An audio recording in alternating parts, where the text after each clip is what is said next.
Presiden beberapa kebijakan.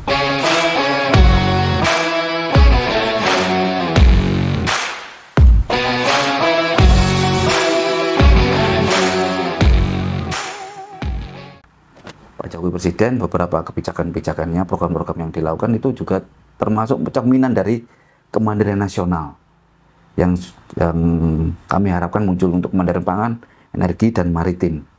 Beliau juga pernah bilang ada tol laut, ini sebagai maritim, kemudian swasembada pangan, terutama beras, terus kemudian energi terbarukan, baru terbarukan ini bagaimana kemandirian energi ini. Dan ini merupakan salah satu contoh-contoh program aktivitas yang ternyata Pak Jokowi juga mampu mengartikulasikan nilai-nilai perjuangan zaman dalam konteks kemandirian nasional tersebut. Nah, tentunya ini semakin menguatkan zaman, bahkan mempunyai efek kepada zaman sendiri untuk perkembangan dan perluasan organisasi. Zaman akhirnya bisa seluruh Maluku sampai ke Papua dan sebagainya. Jadi hampir seluruh pulau di Indonesia itu ada zaman. Jadi total zaman pada waktu itu 2014 setelah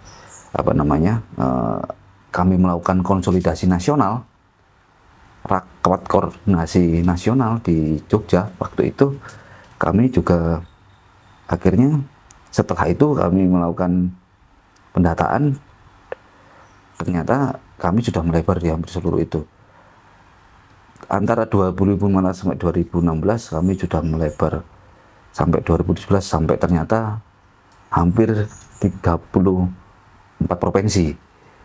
Itu kami sudah mempunyai Dewan Pimpinan Daerah itu di 2017 di 34 provinsi dan 256 kota kabupaten atau Dewan Pimpinan Kota Kabupaten dan Dewan Pimpinan Kecamatan. Begitu luasnya zaman, efeknya juga luas sampai melebar kemana-mana. Itu merupakan salah satu buah selain perjuangan politik, sehingga efeknya menjadi perluasan organisasi. Seperti yang saya ceritakan tadi itu tentang aktivitas politik zaman yang tentunya zaman ini bukan sekedar relawan biasa, karena zaman ini awalnya memang karena sudah menjadi organisasi massa dan organisasi yang mempunyai ciri-ciri ideologi ataupun cita-cita. Itu tentunya kami punya ideologi Pancasila dan punya visi tentang kemandirian nasional dan Trisakti, dan misinya trilogi zaman yaitu kemandirian pangan, energi, dan maritim. Itu kami mempunyai tentunya perbedaan dengan relawan-relawan lain. Kenapa? Karena relawan-relawan ini terbentuk pada saat momentumnya pemilu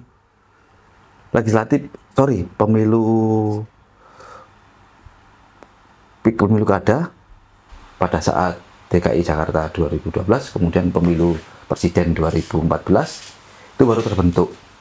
Kalau kami enggak, sudah menjadi organisasi, tinggal kami kemudian melakukan intervensi politik dan mendukung salah satu sosok yang cocok bagi kemandirian nasional tersebut. Dan itu merupakan kesimpulan dari merupakan aktivitas politik yang kami lakukan, intervensi politik, intervensi pemilu itu yang kami lakukan dan membuahkan hasil. Tentunya zaman juga melakukan apresiasi yang cukup tinggi dan hormat, salut kepada Bapak Joko Widodo. Ternyata Bapak Joko Widodo memang benar-benar menjadi pemimpin yang kami harapkan dan diharapkan oleh rakyat Indonesia. Dan itu kami ulangi lagi di tahun 2019 dengan melanjutkan kepemimpinan Pak Jokowi di periode kedua. Dan kami juga all out seluruh struktur zaman, seluruh kader dan anggota zaman itu memenangkan Pak Jokowi secara total di 2019. Hampir semuanya kami nggak ada satupun yang tercecer. Bahkan di 2019 tersebut meskipun juga kami bersedih juga pada saat melakukan aktivitas kampanye untuk menambah Jokowi, salah satu anggota kami yang karena mungkin karena kondisi fisiknya juga lelah dan kecapean, ketua zaman santri Sumatera Utara itu jatuh sakit kemudian meninggal dunia. Masih muda, kawan Ganesha itu meninggal dunia. Ya kami sangat bersedih kehilangan salah satu kader yang tentunya kader tersebut masih muda juga dan pada saat sedang perjuangan ya untuk menang Pak Jokowi. Ya kami semua tunduk sedalam-dalamnya menghormat kepada kawan Ganesha tersebut. Itu. Selanjutnya buah dari perjuangan tersebut juga tahun 2019 sampai 2024 Pak Jokowi juga masih tetap melanjutkan program-program yang masih merupakan bagian dari nilai-nilai kemandirian nasional. Dan sebentar lagi juga akan ada momentum pemilu yang tahun 2024, sekarang 2023 sudah kurang sekitar, ini sekarang bulan Februari, nanti pemilu presiden itu adalah Februari juga 2024, ya kurang lebih sekitar setahunan. Kami sudah melakukan kajian, melakukan juga rapat koordinasi nasional, dan beberapa aspirasi daerah yang sebelum aspirasi dari masyarakat di daerah diserap lewat struktur-struktur zaman dari tingkatan DPK maupun DPD. Kemudian kami mencari sosok dari calon pengganti Pak Jokowi di 2024 itu yang sekiranya memang mempunyai ciri khas yang hampir sama, yang bisa mengangkat membawa nilai-nilai kemandirian nasional. Tentunya juga sangat merakyat kawan. Ternyata kelihatan dari sosok namanya Ganjar Pranowo, Gubernur Jawa Tengah. Ganjar Pranowo ini agak mirip-mirip Pak Jokowi dalam posisi aktivitas politiknya ya. Kalau Pak Jokowi kan dari wali kota menjadi gubernur, menjadi presiden. Kalau Ganjar Pranowo dari DPR RI kemudian menjadi gubernur dan kita harapkan menjadi presiden. Itu yang hampir sama, itu posisinya adalah mempunyai ciri-ciri merakyat ke rakyat, dan juga beberapa style yang dimiliki itu benar-benar dekat sama rakyat. Itu yang kami harapkan. Pak Jokowi seperti itu juga. Pak Ganjar Pranowo juga punya ciri itu. Tentunya kalau pemimpin yang benar-benar bisa lahir dari beberapa aktivitas politik yang sudah dilalui, tentunya pemimpin yang sudah tertempa berbagai aktivitas politik itu, sehingga akhirnya kami memutuskan untuk setelah rapat koordinasi seluruh daerah di Indonesia memutuskan untuk melakukan deklarasi. 1 bulan yang lalu kami deklarasi mendukung Ganjar Pranowo menjadi calon presiden Republik Indonesia. Ganjar Pranowo itu sosok calon presiden Republik Indonesia yang akan kami memenangkan. Paling tidak step pertama bagaimana Ganjar Pranowo mendapatkan dukungan partai politik, karena salah satu cara untuk menjadi presiden atau calon presiden adalah harus didukung oleh partai politik dan masuk presidensial threshold. Terutama dan Pak Ganjar Pranowo merupakan kader PDI Perjuangan. Tentunya yang paling utama adalah bagaimana Ganjar Pranowo mendapatkan tiket dulu dari partai politiknya, yaitu PDI Perjuangan. Dan kami sudah melakukan juga, selain deklarasi, kami juga melakukan pendekatan-pendekatan kepada beberapa pimpinan PDI Perjuangan, dan tentunya tidak menutup kemungkinan juga akan mendekatkan pendekatan kepada partai-partai politik yang lain. Itu. Dan kami berharap, sangat-sangat berharap itu partai-partai politik tersebut benar-benar rasional, bahwa melihat bahwa kalau dari lihat elektabilitasnya Pak Ganjar Pranowo kan semakin naik. Ini menjadi sebuah basis keputusan partai politik tersebut untuk mencalonkan presiden. Dan kami juga mempunyai landasan pengalaman juga tentang persoalan elektabilitas yang juga menjadi basis untuk yang cukup kuat untuk menjadi dasar pencalonan tersebut. Ya, kami pernah melakukannya. Di Solo kami pernah juga mendukung Mas Gibran menjadi wali kota sebelum didukung oleh partai politik. Kami juga melakukan inisiasi membangun sebuah koalisi dengan relawan-relawan Jokowi yang lain menjadi Kancane Gibran guys, KGG. Terus kemudian dari situ kami bekerja, ternyata mampu mengangkat Mas Gibran sampai elektabilitasnya menjadi 60%. Dan ternyata dari elektabilitas yang begitu tinggi tersebut, PDI Perjuangan mau tak mau, suka nggak suka, akhirnya mendukung Mas Gibran menjadi calon wali kota. Ini merupakan salah satu basis pengalaman juga itu. Dan tentunya ini juga meyakinkan kami kalau kami juga melakukan all out sebelum Mas Ganjar Pranowo ini dicalonkan menjadi presiden lewat partai politik tersebut. Kami juga mendorong bagaimana menaikkan elektabilitasnya Mas Ganjar Pranowo dengan kerja-kerja yang kami lakukan.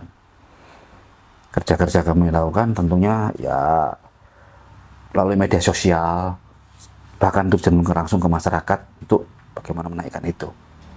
Dan kami juga menyerukan, saya juga memerintahkan kepada seluruh anggota dan kader zaman untuk terus mengoptimalkan seluruh potensi yang ada, baik potensi yang di udara maupun potensi yang darat, bahwa untuk mengkampanyekan, menaikkan elektabilitasnya Mas Ganjar Pranowo sehingga nantinya bisa menjadi landasan bagaimana Mas Ganjar Pranowo menjadi dicalonkan oleh partai politik dan semakin naik elektabilitasnya. Kami mempunyai tagline wis wayahe Ganjar Pranowo atau wis wayahe zamannya Ganjar Pranowo presiden. Tagline kami itu seperti itu. Kalau dulu Pak Jokowi bilang ojo ke susu, tapi ini sudah waktunya. Ada waktunya, artinya wis wayahe zamannya Ganjar Pranowo presiden. Tagline kami wis wayahe zamannya Ganjar Pranowo presiden. Itu. Dan kami waktu deklarasi cawapres Ganjar Pranowo, sebelumnya kami rapat koordinasi, kami juga sempat membahas cawapresnya. Cawapresnya siapa nih? Karena kami melihat ada perbedaan yang cukup unik di pemilu-pemilu yang sebelumnya. Kalau dulu cukup sok-sok Pak Jokowi mau dipasangkan dengan siapapun, Pak Jokowi tetap akan kemungkinan besar menang. Itu tinggal didorong oleh mesin-mesin politik yang ada. Nah, sekarang itu harus ada dua sosok yang cukup bisa menjadi kekuatan supaya bisa menang. Dan kami memberikan waktu kepada beberapa DPD, pimpinan DPD sama DPK supaya menggali aspirasi ke masyarakat secara langsung, karena zaman sudah ada sekarang totalnya itu ada 36 DPD, Dewan Pimpinan Daerah. Itu hampir 37, karena beberapa daerah masih posisinya masih pemekaran provinsi di Papua, itu yang akan menjadi juga calon DPD juga, sampai total 37 dan 286 DPK kota kabupaten, yang tentunya ini akan menjadi mesin politik yang bisa menyerap langsung aspirasi masyarakat siapa calon wakil presidennya. Dan dari beberapa perkembangan terakhir itu muncul kriteria, ciri-ciri ya bahasanya. Ciri-ciri dari teman-teman itu, ya kalau pasangannya Mas Ganjar Pranowo. Kalau Pak Jokowi dulu pasangannya gini. Pasangannya Pak Jokowi itu adalah seorang yang senior. Di awal ya, senior. Terus kemudian dari kekuatan basis politik, kekuatan politik agama yang kuat, yaitu Nahdlatul maupun Muhammadiyah, itu muncul Pak JK dan punya kapital. Itu tentunya dalam politik elektoral saat ini juga tentunya basis kapital juga salah satu faktor yang penting. Pada periode kedua Pak Jokowi karena sudah mempunyai kekuatan sendiri karena incumbent, ya cukup senior, terus kemudian dari basis kekuatan politik Nahdien, yaitu Pak Kiai Ma'ruf Amin. Nah, karena kenapa? Supaya tidak mempunyai seperti semacam keinginan supaya di 2024 mencalonkan diri Pak Ma'ruf Amin itu. Karena apa? Itu akan mempengaruhi kinerja nantinya. Kinerja di masyarakat tertentu, kalau melihat posisi seorang calon wakil presiden itu melihat bahwa kinerjanya itu ternyata nggak fokus pada kinerja, tapi malah fokus untuk pencalonan 2024, akan makin melihat ini nggak serius nantinya jadi Wapres itu. Nah, saya lanjutkan tentang ciri-ciri cawapresnya Mas Ganjar Pranowo. Ciri-cirinya itu kalau melanjutkan legasi, melanjutkan program Pak Jokowi, tentunya harus seseorang sosok yang jiwa muda, anak muda, usia muda, itu lengkap. Mas Ganjar Pranowo cukup muda, dan cawapres juga harus sama, jiwa muda, semangat muda, usia muda juga. Dan itu yang pertama. Yang kedua,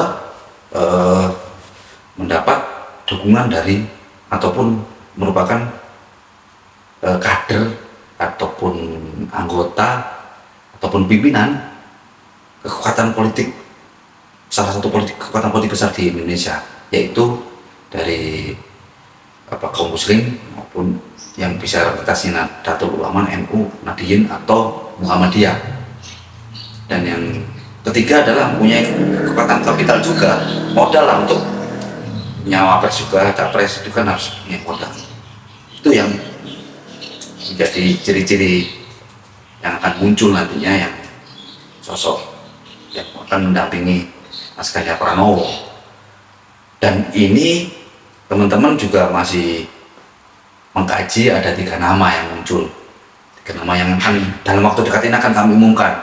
3 nama itu sudah akan mendekati pengerucutan.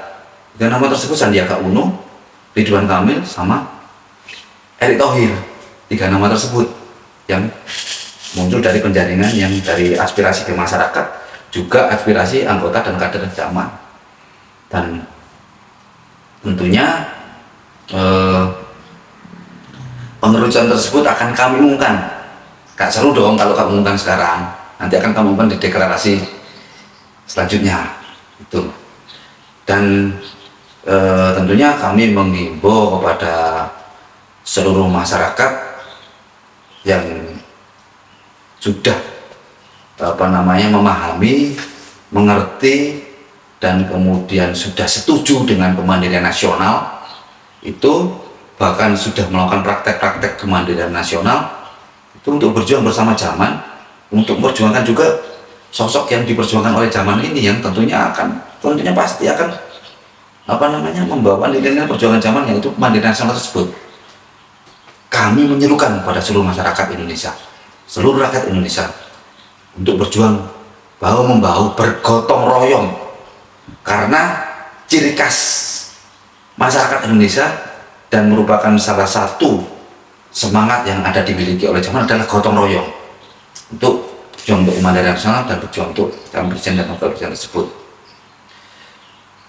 Dan itu saja yang kami sampaikan tentunya kepada masyarakat dan juga seluruh kader zaman tentang bagaimana zaman berjuang dan bagaimana zaman ini juga mengartikulasikan semua ide dan cita-cita dari Poni Powder seluruh masyarakat Indonesia seluruh masyarakat Indonesia, yaitu dengan bentuk-bentuk action yang kami lakukan. Dan tentunya apa yang kami sampaikan di sini, yang saya sampaikan di sini merupakan bagian integral dari tentunya program yang Jaman miliki, yaitu Jaman punya program yang namanya diskotik Jaman. Diskotik ini ya, memang teman-teman itu mesti ditanya, atau masyarakat mesti tanya, kok diskotik sih? Jangan salah, diskotik Jaman ada singkatannya, diskusi politik Jaman. Dan tentunya diskusi politik Jaman atau diskotik Jaman ini akan selalu membahas hal-hal yang benar-benar cukup segar, cukup asik, yang kemudian cukup menjadi perhatian masyarakat dan cukup juga menjadi keinginan masyarakat. Dan tentunya akan muncul diskotik Jaman ini dengan ya akan membawa narasumber itu tentunya ya tidak hanya partai politik ataupun tokoh dari politik, tapi juga akan membawa narasumber anak muda, narasumbernya juga bisa juga artis, bisa juga komika, bisa juga pedagang, ibu rumah tangga, petani, macam-macam. Yang tentunya kita akan membahasnya secara asik, secara segar, secara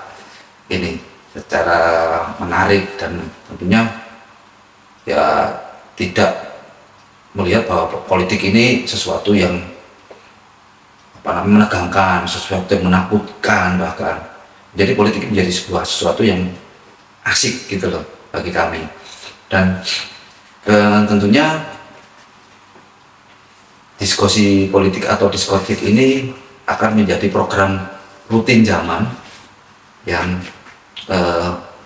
diharapkan akan membuka cakrawala berpikir, akan juga membangkitkan kesadaran politik yang semakin meningkat di masyarakat, menjadi sebuah kekuatan politik di tingkatan wacana di masyarakat. Dan tentunya kami dari Jaman mengucapkan terima kasih atas perhatiannya dan kebijaksanaannya, dan pada seluruh masyarakat Indonesia tetap semangat, pada seluruh kader Jaman tetap semangat dan berjuang, dan tentunya Jaman tetap jaya, jaya, jaya. Wassalamualaikum warahmatullahi wabarakatuh. Presiden beberapa kebijakan